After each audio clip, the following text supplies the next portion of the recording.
manipular os filhos para que escrevam cartas, e-mails, os torpedos, dizendo que não querem ver. Essa não está na lei, eu coloquei aqui pela experiência. Quando o filho ou o próprio genitor alienador manda uma mensagem por telefone dizendo: hoje você não vai ver, ou o filho diz: pai, eu não quero te ver, mãe, eu não quero te ver, eu peço sempre, não apague a mensagem. Eu chego a fotografar, que hoje vem o número de origem, vem o horário, vem o dia, e falo assim: olha, junte a sequência de mensagens, não vamos, só uma não pode, vamos juntar 4, 5 e mostrar que há um comportamento, uma conduta. Nós fotografamos, apresentamos para o juiz, os juízes têm considerado essa prova, dizendo: olha, realmente está havendo aqui, né, uma orquestração em termos de rejeição, etc. No computador, receber um e-mail desse, deixa no computador. Não adianta só imprimir e apagar no computador, porque a perícia vai ser feita no computador, não vai ser feita no... Porque eu posso criar uma mensagem com o nome de qualquer um dos senhores aqui, enviar e montar isso aí. Mas a perícia constata o IP da máquina da onde veio. Constata o IP da máquina. Então, chegou no computador, isso vale não só para alienação parental, né? Vale para qualquer tipo de ofensa no computador. Então, guarde a máquina para a perícia, com a mensagem lá. Imprima também, claro. Ah, eu esqueci de te avisar que hoje era a formatura dele no colégio. Puxa, é mesmo, né? Hoje era a apresentação dele no colégio. Outra hipótese comum: o pai ou a mãe que não tem a guarda vai para o colégio, porque hoje vai ter a apresentação coral, da música, a professora de música preparou os alunos para cantar, para dançar, etc. O pai vai lá, a mãe vai lá. Quem não aparece é o outro que tem a guarda, o guardião, o genitor, o guardião, com a criança que não aparece. Cadê meu filho? A professora diz: ele veio nos ensaios, mas não apareceu até agora. Né? É a situação inversa. É avisado do evento, mas é importante deixar claro que eu já falei aqui que o pai não guardião ou a mãe não guardiã tem o direito de ir nas reuniões da escola, tem o direito de acompanhar as notas, marcar entrevista com os pedagogos, né? Com a equipe, enfim, da escola onde a criança estuda. Esta é uma prática muito comum. Nós temos experiência com crianças e adolescentes que foram trocados de escola 3, 4 vezes no ano só, com mudança de cidade. Mais uma. Aqui é ameaça direta, essa não é a velada. Olha, se você ligar para o teu pai, se você ligar para a tua mãe, você vai me magoar muito. Você quer fazer isso com a sua mãe, quer fazer isso com o seu pai? Você vai ter coragem de fazer isso comigo?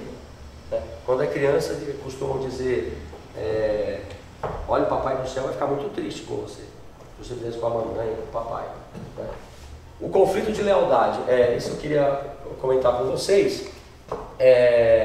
Quando a criança é utilizada como instrumento de ataque ao outro genitor, há um momento em que ela começa a ter dúvida.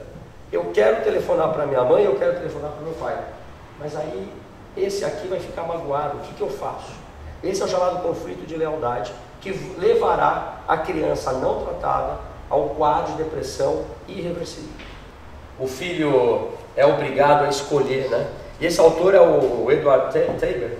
Ele diz: é um conflito terrível para a criança.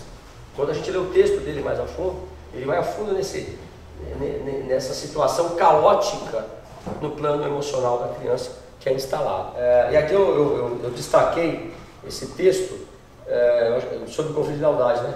As crianças normalmente vivem uma ansiedade constante, patológica, pronta para se defenderem e para não decepcionar o alienador.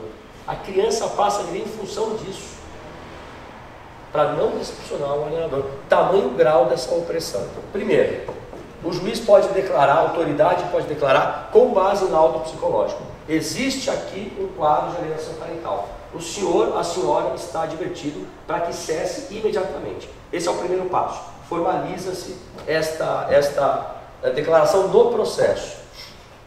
Segundo passo, Não teve solução até agora? Então, a partir de agora, o que era uma visita a cada 15 dias se tornará uma visita semanal. E mais, o pai vai poder pegar a criança terça e quinta na escola, jantar com a criança ou a mãe e levar para sua casa. Amplia-se o regime. Por quê? Porque o tempo está correndo a favor do alienador.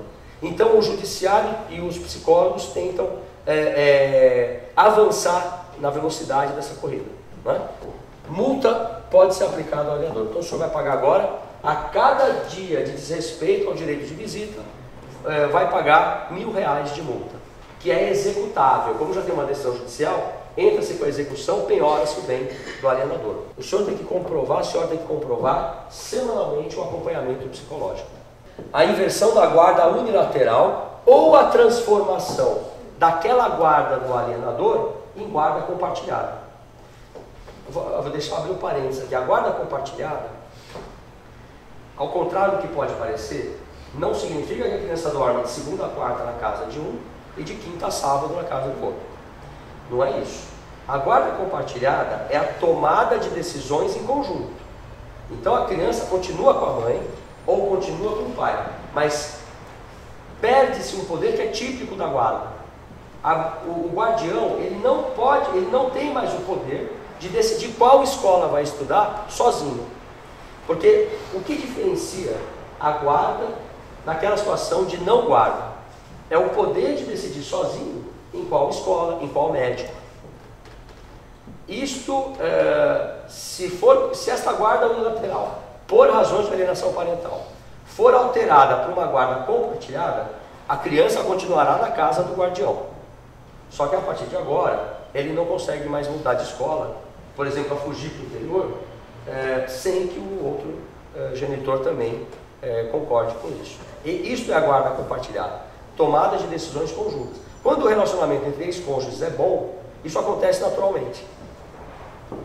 Isso aqui é apenas o fundamento do Código Civil, que diz que o filho ele tem que permanecer sob a guarda do pai e da mãe, de preferência que possam garantir a relação de afinidade e afetividade. Vale dizer, o judiciário sempre deixará a criança, numa situação de litígio dessas, com quem mais preservar a relação dessa criança com o outro genitor. E se um está tentando afastar e perde a guarda, o outro tem que fazer o contrário. Olha, eu estou com a guarda, mas eu concordo que ela visite a hora que ela quiser, ainda que seja no início monitorada, depois não tem problema. Não tem problema. E isso ajuda muito, conta muito a favor.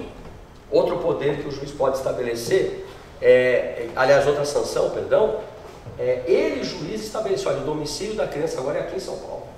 Daqui ela não pode mais mudar, vai ficar aqui até o final desse litígio. É uma medida cautelar, né? Próximo. Suspende-se a autoridade parental. É uma distinção importante. Antigamente se chamava de pátrio poder. Hoje chama-se poder familiar. Os dois têm, guardião e não guardião. Ninguém perde o pátrio poder, a não ser em casos de violência, abuso, etc. A guarda, ela é transitável de um para o outro. Ela flutua de acordo com a necessidade. Às vezes, o genitor guardião precisa passar um ano no exterior por conta de trabalho, pesquisa, e acorda-se que a guarda por enquanto fica com você, ele está em tenra-idade para ir para lá, eu vou trabalhar 12 horas por dia no laboratório. Então isso é possível. Agora, pode o juiz até chegar a suspender essa autoridade parental, esse poder familiar. A obrigação de levar, olha, você mudou para uma cidade muito distante, você mudou para distante de uma criança, então agora é você que vai custear e vai ser responsável por trazer. Essa medida é eficaz. Quando acontece isso, imediatamente o outro guardião dá um jeito. É engraçado, né? Quando mexe no bolso mesmo, a situação costuma mudar. Abrindo parênteses aqui, quando o grau de problema psiquiátrico do alienador já não está muito acentuado. Que isso, senão nem nesses casos consegue reverter. Já falei sobre isso, o genitor que melhor viabiliza a convivência é aquele que preferencialmente terá guarda numa situação litigiosa dessa. Agora, para fechar os caminhos, né? entender o mundo da criança, entender a visão da criança. A criança não vai nunca, eu nunca vi isso acontecer, ela nunca vai encampar a posição da mãe ou do pai. Ela vai ter a própria verdade dela se ela for preservada nos seus direitos, na sua integridade emocional. Então, o meu pai fez isso, a minha mãe fez aquilo.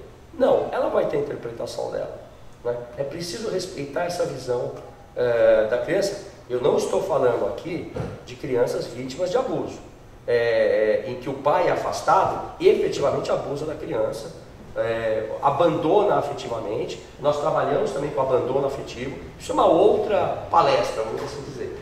Mas numa situação dessa em que a criança tem o pai que a procura ou a mãe que a procura para com ela conviver.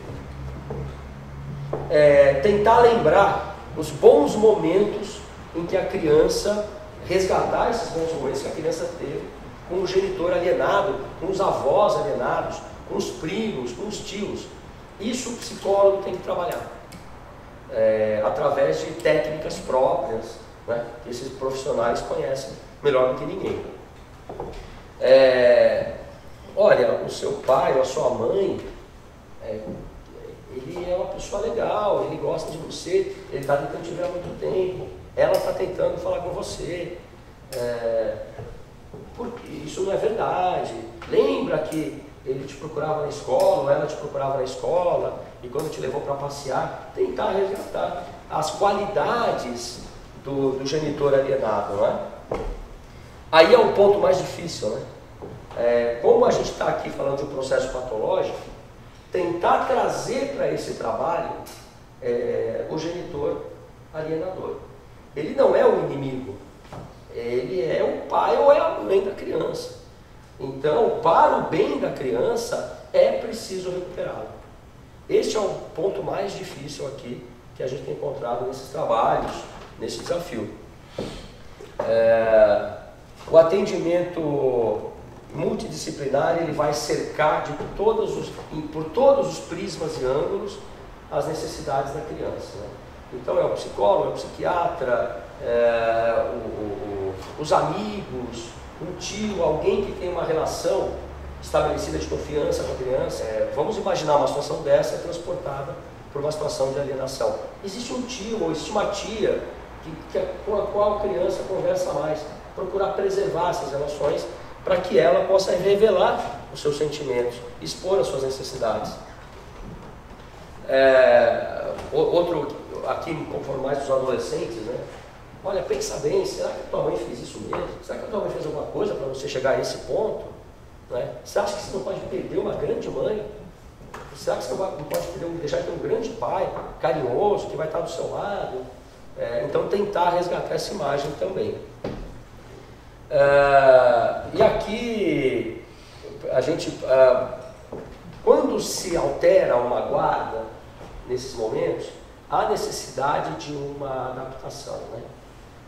Então, nesse momento, a família, ela tem que estar próxima, ela tem que estar apoiando a criança em todos os sentidos, apoiando o alienador e o alienado, e aí a gente consegue chegar num arrefecimento dessa situação tão crítica, tão sem volta, quando se instala a síndrome, né? O tratamento do alienador, eu já falei um pouquinho disso, e aqui eu chego ao fim dos slides, né? Então essa mensagem que eu queria passar para vocês.